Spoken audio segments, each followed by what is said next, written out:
Welcome back to my channel. I have not recorded a video in about 8 months, and there's multiple reasons for that, one of them being financial. I just didn't have the equipment to do it. My phone was messed up and I couldn't afford to replace it. The other has been mental. I've been wanting to record this video for a really long time. In fact, I've done it a few times and I just keep deleting it because I don't like what I say.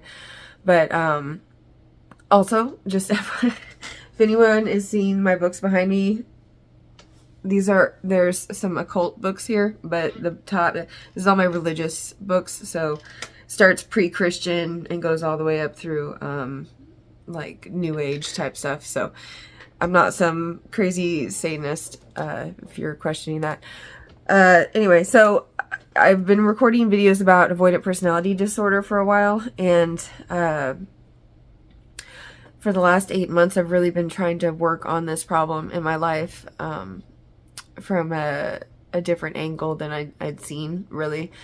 So I wanted to see if it would work, and it really, really has. And like, I've been wanting to record this video so I can explain to people how I did it for a while, but I feel like I guess this imposter theory syndrome, where I feel like if I'm not, I have no degree, I'm not like I'm not accredited in any type of way. I just read a lot of books, and one of the things that I've been reading a lot about is how the brain works, and how habit training and brain function are how they work together. So I want to talk about how I've used habit training in my own life to cure seemingly the avoidant personality disorder. And I don't mean like I don't know if you guys saw my other video, I'll link it below, but I've been so afraid of people my entire life. I've been so afraid to talk to people. I've been so afraid to like just be social my entire life, and I finally don't feel that way anymore. Like I feel charismatic. Like I keep having people come over to my house like a hostess. It's crazy. This is not something that would have thought. I was the hostess at Sherry's for a while, but I was probably the worst hostess in history. It was really bad. Okay, so I want to explain how I've done this, and I did not write like a script or anything. I'm just trying to talk about it because it's easier for me. But okay, so the first thing that I did is I've been trying to habit train, and habit training is useful in more ways than one. So you think that like creating a habit is good because now you have that good habit. But the other part of habit training that is really, really helpful, and it's just amazing for your brain, is the fact that if you're creating a habit, you're creating this, it's like strength training for your brain. So every time you're practicing your habit, you're making your brain a bit stronger. And so what I was doing was I was doing small habits daily. So for instance, habits that I was practicing were I do my Spanish lessons every day, I do meditation every day, and I try to run as often as I possibly can. I've been trying to wake up at like 5 a.m. It's December, and I always fall off in December because I have like multiple parties, birthdays, Christmas, and Thanksgiving. So I'm just like, I don't care. I'm going to be eating some cookies and get fat for about a month. I'll work the beginning of the year to lose it, so I'm fine with that. But so if I look a little chunky right now, that's why. I'm all bloated, and I've been like drinking eggnog. Not eggnog. I don't like eggnog, but I've been drinking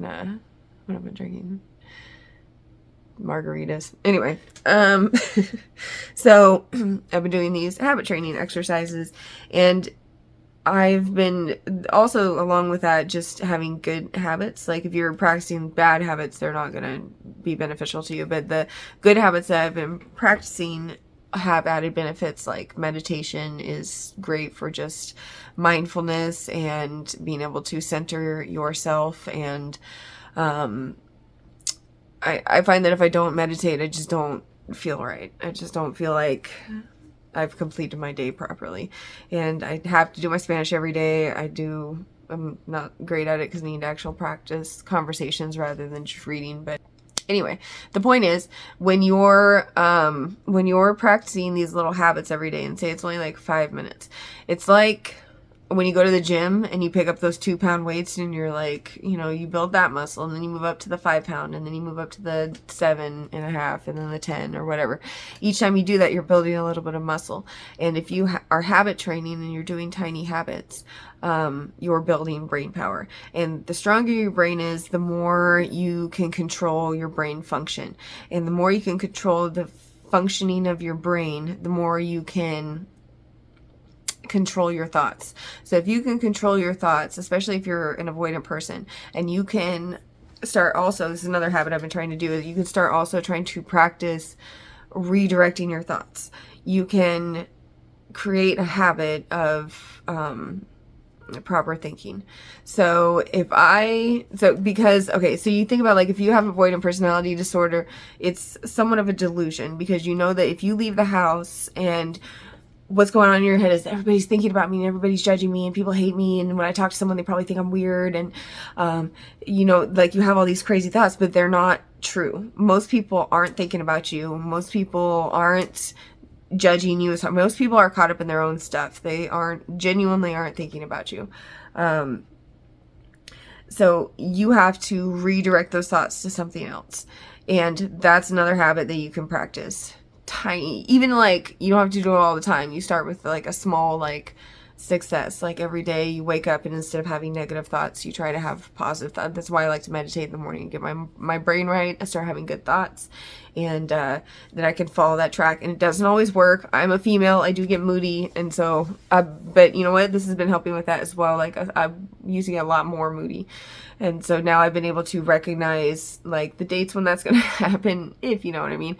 And I recognize, like, patterns. I'll recognize, like, well, I notice that if this happens in my life, I start to spiral in this type of way. I start having these type of thoughts. So if you can start recognizing those thoughts, if you can journal, I want to journal so bad. Like, I'm just really bad at it. But if you can do that, it does wonders for your brain. Every single time I'm able to talk myself into journaling, I just do better, and I just never have the freaking time. But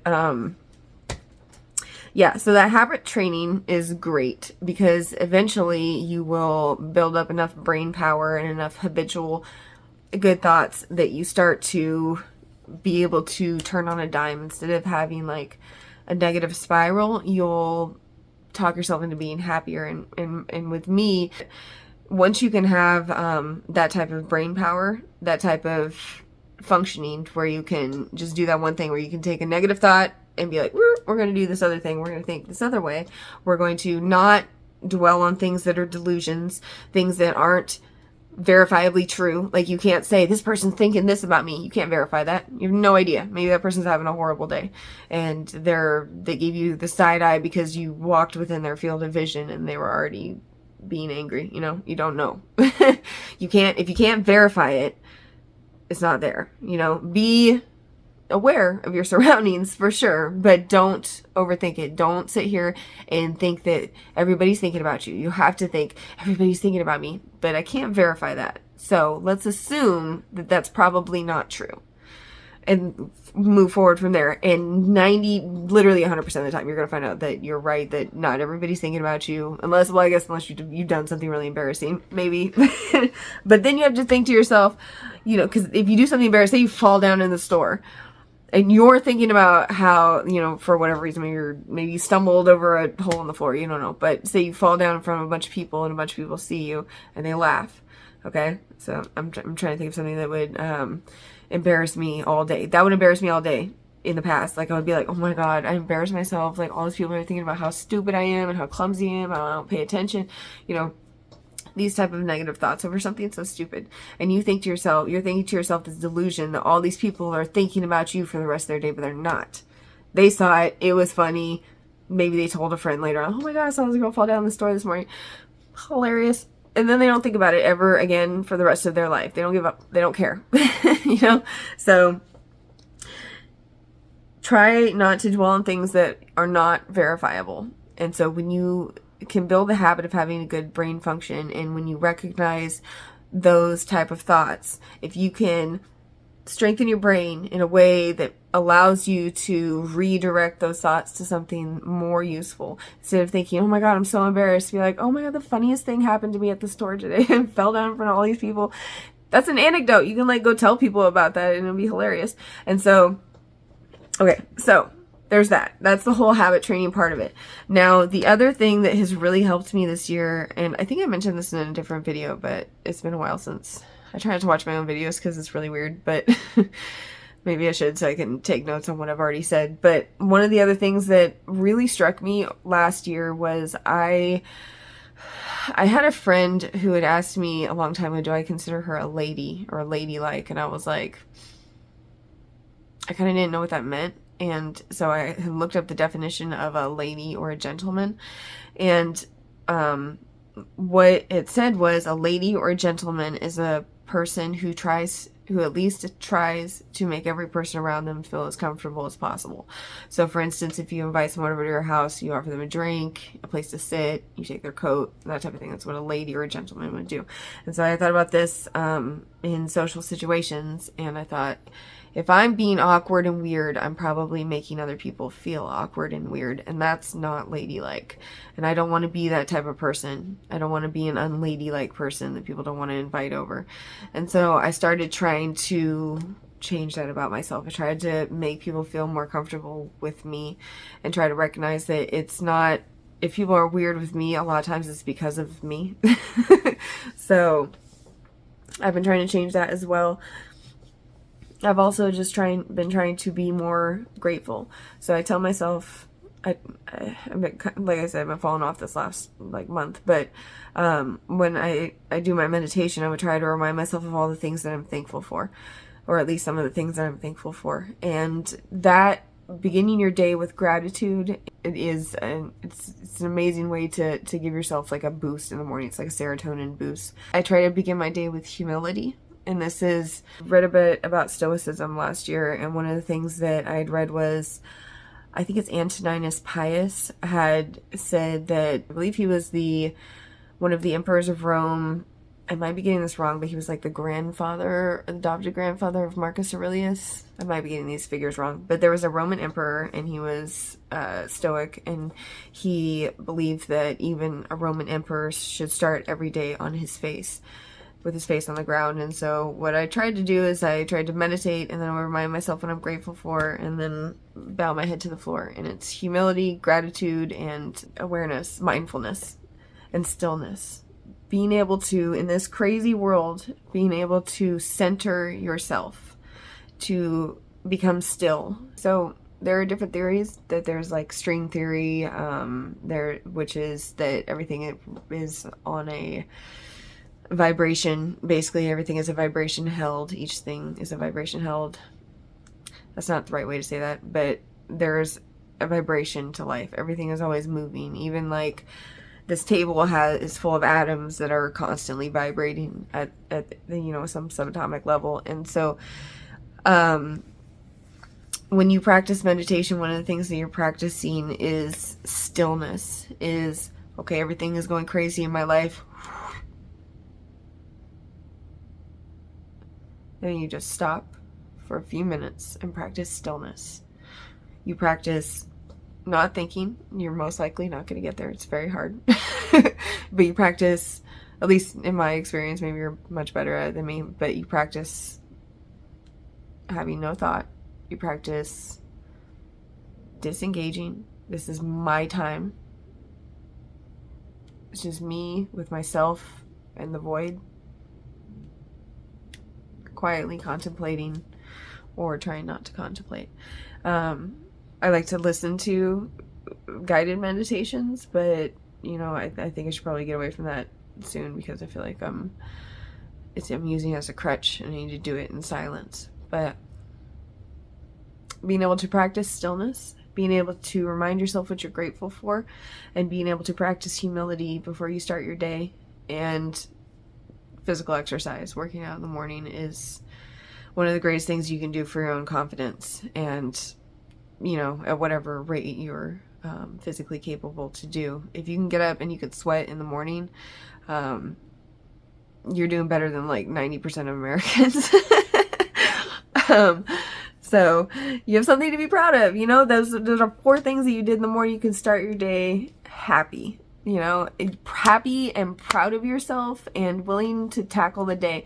One of the other things that I've really been focusing on is I have a job, and one of the rules of money, if I remember right, is something akin to like, if you do your job with like a happiness in your heart, you do it because you want to do a good job. I'm a caretaker, I do caretaking, landscaping, house cleaning, office cleaning.